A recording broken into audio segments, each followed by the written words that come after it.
राजस्थान के एक सुनसान इलाके में एक ऐसी हवेली मौजूद है जिसके बारे में कहा जाता है कि जो भी उसके अंदर रात गुजारता है वो कभी वापस पहले जैसा नहीं लौटता। कुछ लोग पागल हो गए, कुछ लोग गायब और कुछ लोगों की लाशें हवेली के पीछे के कुएं से मिली। उनके चेहरों पर ऐसा डर था जैसे मौत से पहले उन्होंने कुछ ऐसा देख लिया हो जो इंसान को जिंदा रहने लायक नहीं छोड़ता। लेकिन दोस्तों, सबसे खौफनाक बात ये नहीं है। खौफनाक बात यह है कि उस वीराना हवेली में आज भी रात के 2 बजे एक औरत की पायल की आवाज सुनाई देती है, और जो भी उस आवाज का पीछा करता है वो कभी लौट कर नहीं आता। दोस्तों, अगर आप इस चैनल पर नए हैं तो अभी सब्सक्राइब कर लीजिए, क्योंकि ऐसी कहानियां बनाने में मुझे बहुत मेहनत लगती है।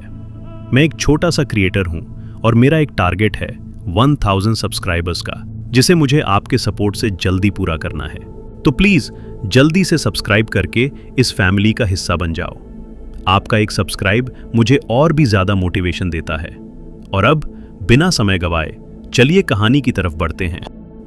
ये कहानी है अर्जुन की, एक डॉक्यूमेंट्री फिल्म मेकर जो हॉन्टेड जगहों पर वीडियोस बनाकर इंटरनेट पर अपलोड करता था। लोग उसके फियरलेस नेचर को पसंद करते थे। उसका मानना था कि दुनिया में भूत कुछ नहीं होते। हर हॉरर स्टोरी के पीछे या तो कोई साइकोलॉजिकल रीजन होता है या कोई क्रिमिनल कंस्पिरेसी। लेकिन अर्जुन को नहीं पता था कि इस बार उसका सामना किसी इंसान से नहीं, बल्कि एक ऐसी शैतानी ताकत से होने वाला था जो सदियों से उस वीराना में कैद थी। अक्टूबर की एक ठंडी शाम थी जब अर्जुन को एक अनोनिमस ईमेल आया। सब्जेक्ट में सिर्फ 2 शब्द लिखे थे, कम अलोन। ईमेल के अंदर एक पुरानी हवेली की फोटो थी। हवेली आधी अंधेरे में डूबी हुई थी और उसकी खिड़कियों से अजीब सी पीली रोशनी आ रही थी। नीचे सिर्फ एक लाइन लिखी थी, अगर असली हॉरर देखना है तो वीराना आ जाओ। साथ में लोकेशन अटैच थी, राजस्थान के एक छोटे से गांव कुलधरा के पास का एक सुनसान इलाका। अर्जुन के अंदर एक्साइटमेंट भर गया। उसने तुरंत अपने कैमरामैन दोस्त समीर को कॉल किया। समीर पहले तो मना करता रहा, क्योंकि उसने वीराना हवेली के बारे में बहुत कुछ सुना था। कहते हैं वहां एक जमाने में ठक्कुर रुद्र प्रताप रहता था, जो काले जादू और बलि देने में यकीन रखता था। गांव वालों के मुताबिक उसने अपनी ही बेटी को किसी शैतानी रिचुअल के लिए कुर्बान कर दिया था, और उसी रात पूरी हवेली में आग लग गई। तब से वो जगह वीरान पड़ी थी। लेकिन अर्जुन हंसा और बोला, परफेक्ट कंटेंट मिलेगा भाई, ऑडियंस पागल हो जाएगी। 2 दिन बाद दोनों राजस्थान पहुंच गए। गांव के पास जाते ही उन्होंने नोटिस किया कि लोग उन्हें अजीब नजरों से देख रहे थे।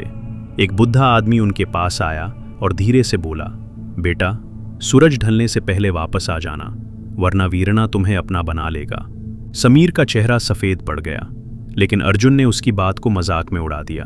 शाम होने लगी थी जब उनकी जीप एक कच्चे रास्ते से गुजारती हुई उस हवेली के सामने रुकी।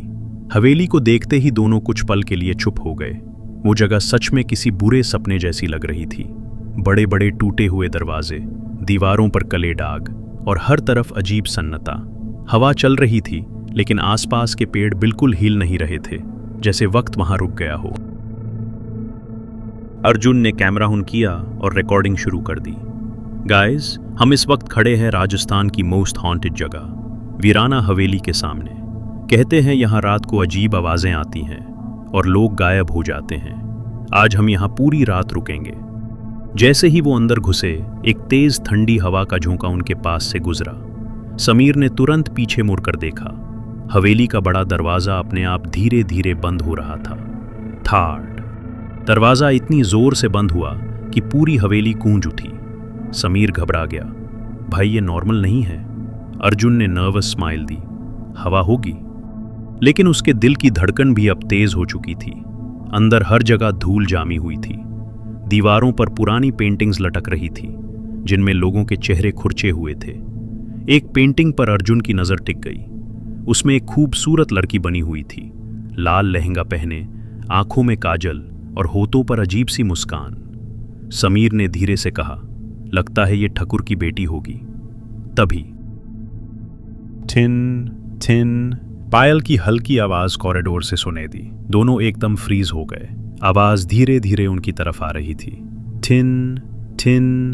अर्जुन ने कैमरा उस अंधेरे कॉरिडोर की तरफ घुमा दिया, लेकिन वहां कोई नहीं था।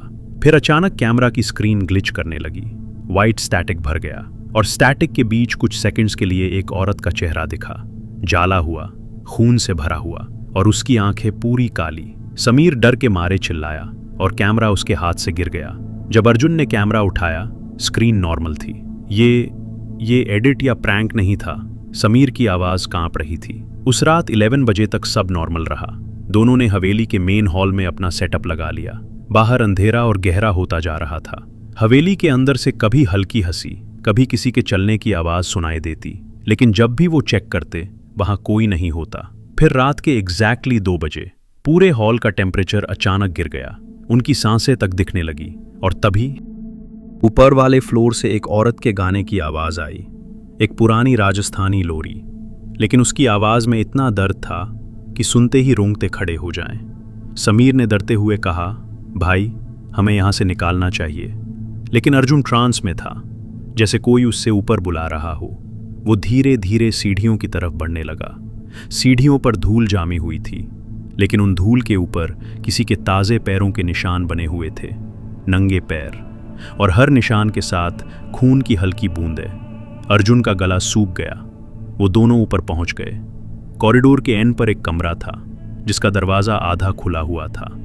अंदर से वही लोरी की आवाज़ आ रही थी। जैसे ही अर्जुन ने दरवाज़ा धक्का दिया, उसके सामने जो था उसे देखकर उसकी चीख निकल गई। कमरे के बीचों बीच एक औरत खड़ी थी, लाल लहंगा पहने, पीठ उनकी तरफ। उसके लंबे काले बाल जमीन को छू रहे थे और उसके पैर उल्टे थे। धीरे धीरे वो औरत अपनी गर्दन घुमाने लगी, 180 डिग्री। उसकी हड्डियों के टूटने की आवाज पूरे कमरे में गूंज रही थी। और फिर उसका आधा जला हुआ चेहरा उनके सामने था, आंखें पूरी सफेद और होठों पर एक खौफनाक मुस्कान। तुम बहुत देर से आए हो, उसने धीरे से कहा। उसके बोलते ही कमरे का दरवाजा अपने आप बंद हो गया और अगले ही पल समीर अचानक हवा में उछलकर दीवार से जा टकराया। उसके मुंह से खून निकलने लगा। अर्जुन समझ गया, वीराना की असली हॉरर अब शुरू हो चुकी थी। अगर आपको ये वीडियो पसंद आई हो तो इस वीडियो को लाइक करें, चैनल को सब्सक्राइब करें और कमेंट में बताएं आप किस तरह की हॉरर कहानियां सुनना चाहते हैं, ताकि मैं आपके लिए और भी अच्छी कहानियां लेकर आता रहूंगा।